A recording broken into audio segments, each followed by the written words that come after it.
And she said, do you have any livestock? I said, no, I don't have livestock on that property. And she said, well, legally you can't kill my dogs.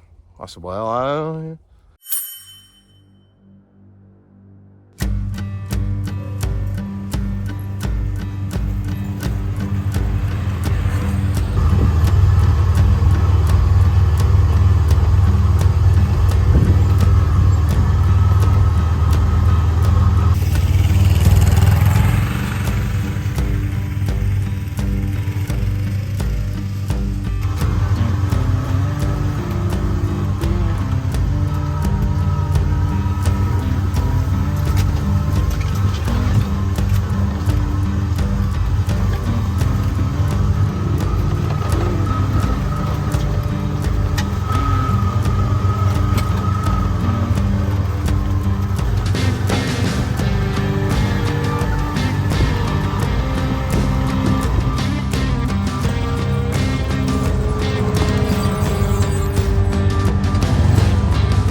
what's up, guys? It's Daniel from Arms Family Homestead, and good news, bad news, good news, good news. No, I don't know about good news, bad news, but our weather guessers, the guys that think they know everything about the weather, told us they think today is the last 100-degree temperature day in Oklahoma this year. Does it get any better than that? That's like the best news I've heard all week. But in all seriousness, though, I do have a couple things I want to talk to you guys about. Not going to get a lot of work done on today's video, I promise you. It's mostly just going to be talking because I've got a lot to say. So, over the last, let's say, month, you guys know that we've been dealing with dogs here on the Mill Creek property.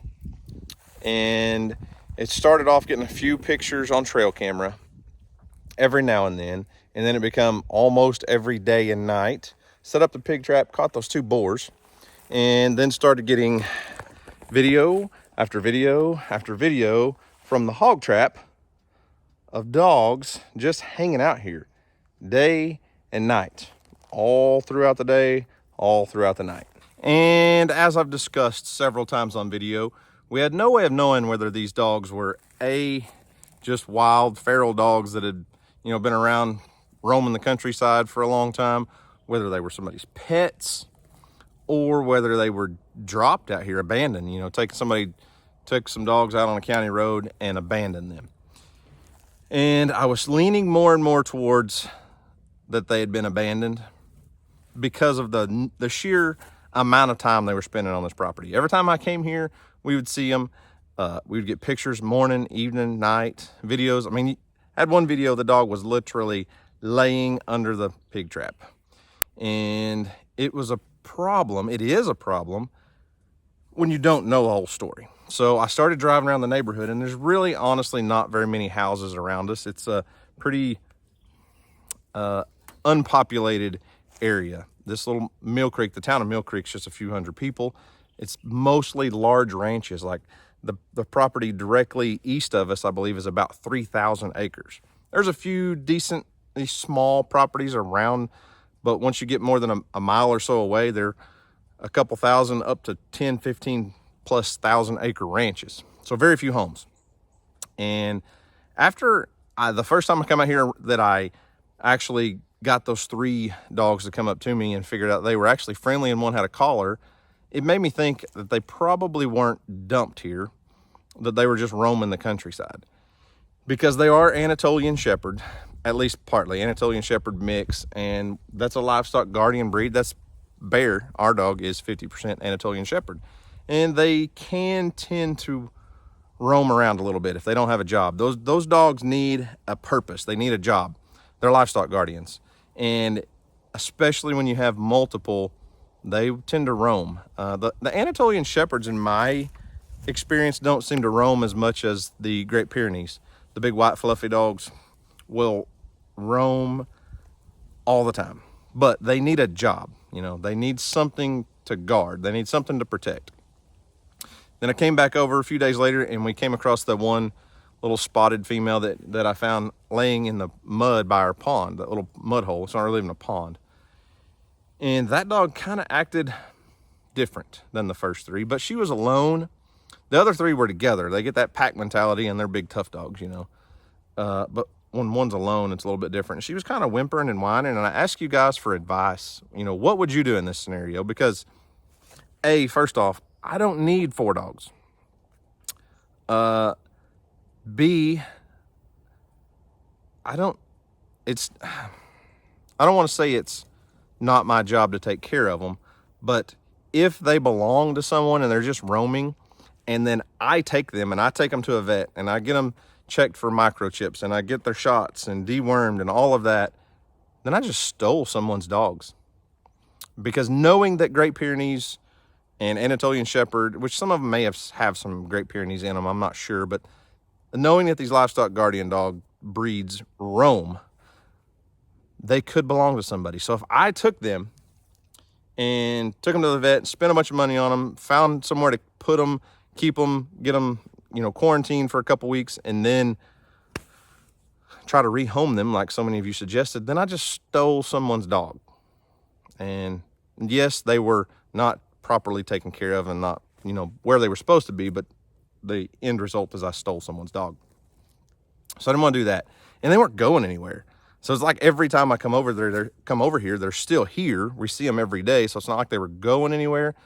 So basically what I did one day, I was over here and I had taken pictures of all the dogs, and I just decided to post it on my personal Facebook page and hope that some people in the area would start sharing it. And I did that. And lo and behold, the first day someone shared it with somebody that lives, I'm going to say nearby as a loose term. And they ended up, belong to those folks, a couple. And I know them. There's a little bit of a backstory that I'm not going to share on this video, on this channel, but let's just say it involved something to do with citations when I was a trooper, and leave it at that. Multiple citations. But I know who they are. We know each other. Small town stuff. So she messages me and says, hey, those are my dogs. Actually, I think her words were, those are my mangy mutts. Just joking. And we had some words. Probably didn't go, it wasn't going well. Let's say that. Not all of the dogs belonged to her. One was a neighbor, and I think one's actually a stray that showed up. I don't remember the whole story. I'm not going to put, the whole conversation on the screen and let you guys read it. But the gist of it was, she said, do you have any, I told them their dogs were here and they'd been here for weeks off and on. And the funny part was, I was actually messaging her on Messenger, and my phone got an alert from the hog eye camera system on our trap. And the dogs were at the pig trap at the very moment she was messaging me. And I was like, well, look outside, your dogs aren't there because they're standing in my pig trap. But I told her it was a problem because I didn't want them here during deer season. I said, they won't be here during deer season. And she said, do you have any livestock? I said, no, I don't have livestock on that property. And she said, well, legally you can't kill my dogs. I said, well, I didn't say I was going to kill them. I said, they won't be here during deer season. But the good news is that was several days ago. And guess what? I've driven this whole place today. I've got multiple cameras up, multiple trail cameras, game cameras, the pig trap camera, and not one single picture of a dog since the night that she messaged me. So that's great. Here's the problem. They live 1.5 miles north, 1.5 miles north of our property line. Well, 1.5 miles north of where the trap and most of the cameras are on this side of the, southern 80 acres. So from my northern property line to their house is 1 mile. So these dogs are not just traveling. They're not just leaving their house and going across the fence. It's not like they're just happen to cross one fence and they're on my property. They're traveling across multiple landowners probably every single day. So that's a problem. And with deer season coming up, I'm not the only property owner that's deer hunting. So I talked to another guy that hunts out here, and he knows about the situation. And I don't think they're going to tolerate dogs running around during deer season there either. So hopefully it gets resolved. But she did say they had already bought some, the collar system. I think what she bought was the collar system that's like a wireless fence. So they have a perimeter. The dogs will have just a certain perimeter that they can stay in, because they're living in a rent house with multiple large breed dogs that just roam free. And when nobody's home, those dogs are going to travel. And I know she did say that typically they don't bother anybody's cows in the area, and they've been around for a couple of years, and there's never been a problem before. And I'm sorry, I don't mean to be a jerk about it, but it is a problem now. And if they're traveling 1.5 miles to get to me, who else are they causing problems with that people don't know where to find the owner? So hopefully that has been resolved. Can't promise. Things may change, but as of right now, the dog situation has been taken care of, and I'll, keep monitoring the situation with all of our game cameras, and I'm here a lot, here working a bunch. So hopefully it won't be a problem moving forward, and we can all get along and not have to fight over stray, loose, roaming dogs. Not strays. They're not strays. They have a home. Then the next thing I was going to tell you, we got extremely lucky here the other day. Matter of fact, the day that I was shooting the last video, when I found the little spotted dog, I left here, went home, and we all were getting ready for ball games and had left, and got a phone call from about 5 different people in a couple minutes, because there was a huge grass fire that had started off the highway directly south of our property, directly south, with a 20-mile-an-hour south wind blowing the fire towards us. Luckily, we were fortunate enough it never made it here, which I say fortunate enough. I wouldn't mind if a fire ran across half of this property. It would clean it up a bunch, but it would have had to have crossed a couple other big landowners to get here, and it would have done a lot of damage in between. No houses or structures would have been really in the way, because there's nothing in between. But we had to drop everything we're doing and run over here and make sure, because I had my tractor and my skid steer in the trailer house, and I wanted to make sure all of that was protected. And luckily the fire didn't make it anywhere close by, but I think it probably burned 40 or 50 acres south of us. So it could have been, with that high wind, really the only thing that stopped it was the landowner in between me and the fire runs a lot of cattle on it. They run quite a few cows, and as you can see, we're in a drought, so everything's dead and dry and crunchy, but their pastures were grazed pretty short. So once it ran through the tall grass of one property owner, made it to the next one, and they were grazed pretty short, it really allowed the fire departments to all get ahead of the fire and put it out. Had it have been tall, standing, dry, dead grass, there's no way it would have slowed down until I don't know when. It would have gone a long ways. But anyways, fortunate enough, that didn't happen. So no fire. Now, the last thing I want to talk about. Unbeknownst, I'm not sure. What's the right word? That word to you guys. I spent the last 3 days, Wednesday, Thursday, Friday, with Houston's 5th grade class on a camp trip, a 3-day camp trip to Camp Goddard. There's actually a youth camp. The road I live on is named after this youth camp. I went there as a kid in school.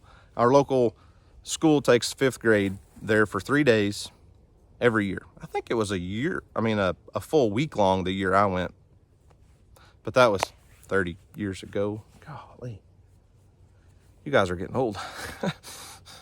Anyways, I spent 3 days at this camp with, I think Houston's 5th grade class. Their entire class is about 100 kids. And there was, everybody's broke apart in cabins. All the girls are on one side of the camp, guys are on the other, and we have activities throughout the day. Lots of water activities. Since we live on a lake, they have kayaking and water safety classes. It's like an outdoor classroom for 3 days. They do big hiking trips, and we had an archery contest, which Houston won the archery contest, by the way, at least with his group of about 20, maybe less than 20 kids, but he did great there. And just a lot of cool outdoor activities that a lot of these kids don't get to experience. We live in a small town, within a very rural community. We're not like inner city kids going out into the country for the first time. But 3 days of 100+ degree temperatures and walking probably 5 to 7 miles a day, because that's what we did. But I was in a cabin with 7 boys, and then there were, I guess, 4 other dads that had, anywhere from 7 to 10 or 11 boys in their cabin as well. And then, moms had girls, and the teachers were all there. It was a lot of fun, but it was the one of the most eye-opening experiences for me. I had all my content planned out, shot, and scheduled ahead of time, so I didn't have to worry about this stuff at all. I could just put all of my focus into Goddard Youth Camp for a week, or for 3 days. Felt like a week, for 3 days with these kids. And it was a very eye-opening experience. Not just the fact that there are a ton of kids that, even though we live in a very rural community with a national park, and we live in the country, I feel like, even the people who live in town, we're country folk.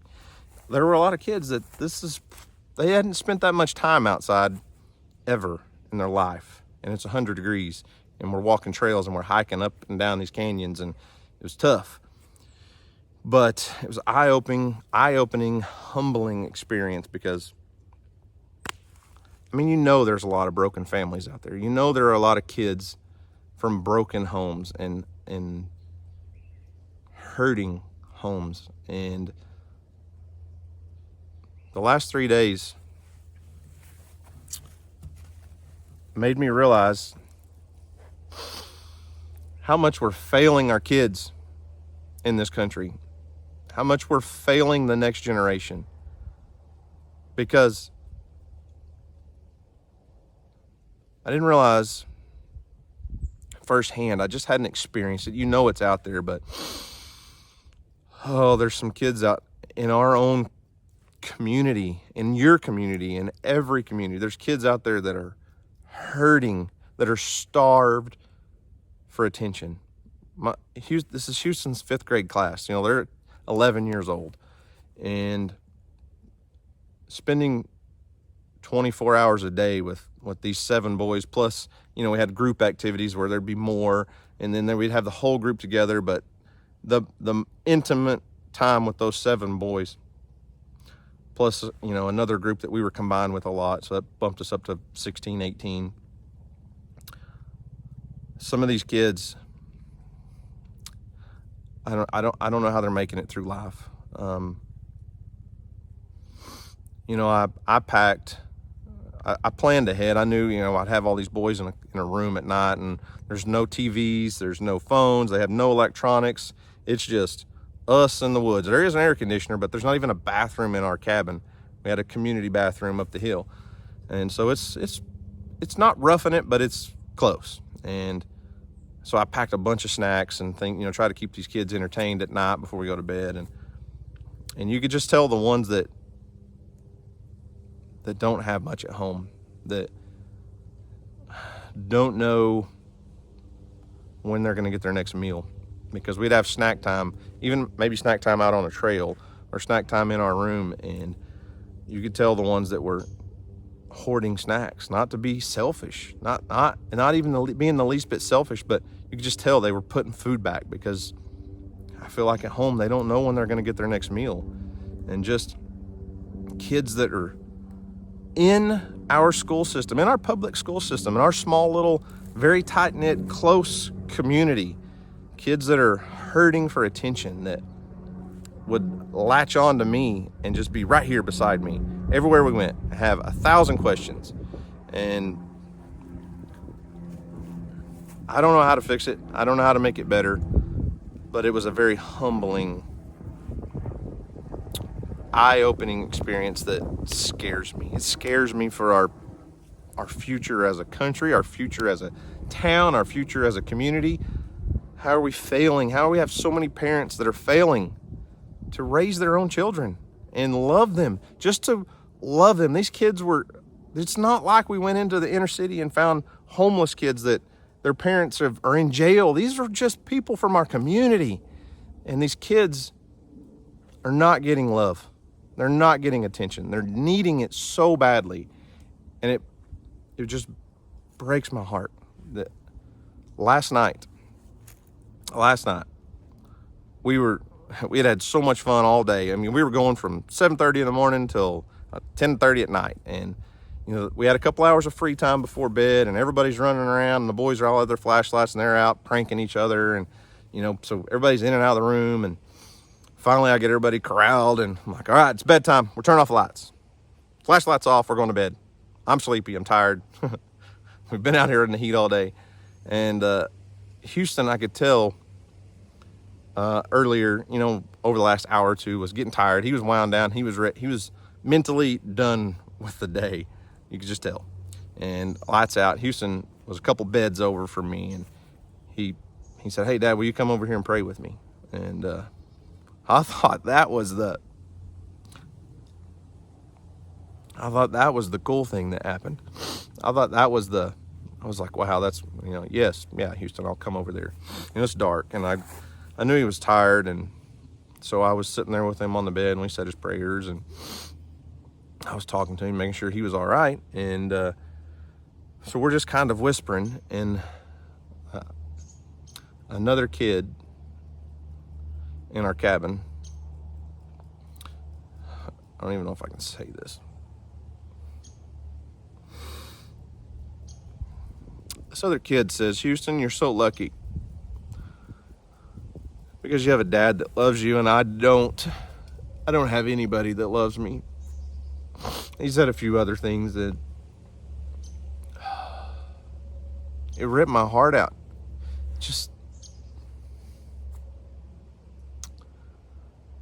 I didn't know what to say to him. I couldn't go hug him and say, yeah, buddy, your parents love you just as much as I do, because I don't know what's going on at home. I don't have a clue. You know, he may go home and get abused, or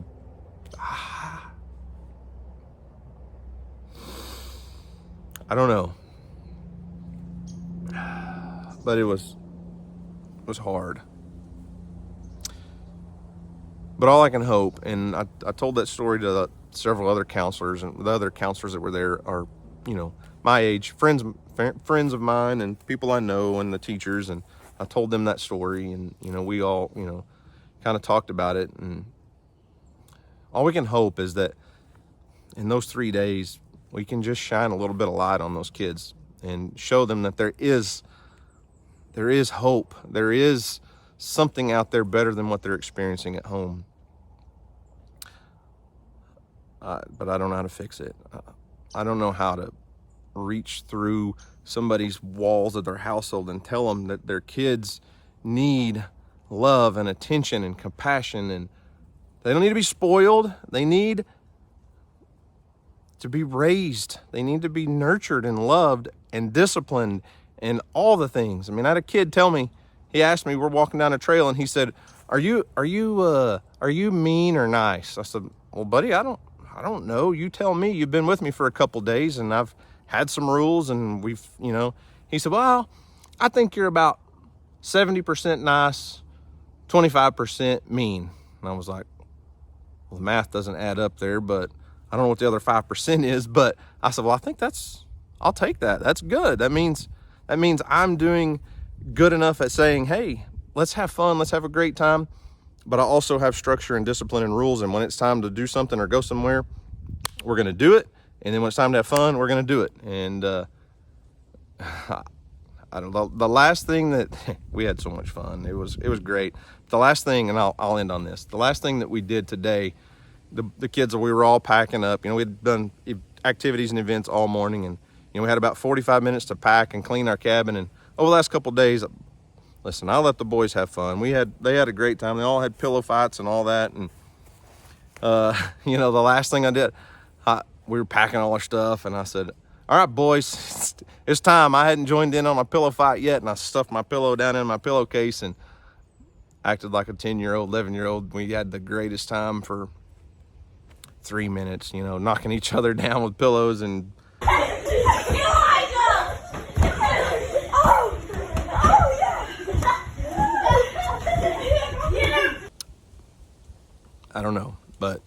makes me want to grab my own kids and hold them tight and know how blessed I am and how thankful I am for my kids and my circle of people. And I didn't volunteer for this church or this kids school camp, I promise you. I'm really good friends. My DJ's really good friends with one of the teachers, and at the end of the school year last year, she said, hey, I signed you up for camp, you're going. And I was like, and I'm so thankful I did, because I don't know how much the boys learned from me, but I sure learned a lot from them. And we got to figure this out, folks. We got to figure it out, or we're going to lose a generation of kids. So what's your advice for that? I don't know. Guys, that's all I've got for today. Thanks for watching. Hope you enjoyed it. You guys have a great day. And as always, we'll see you on the next video.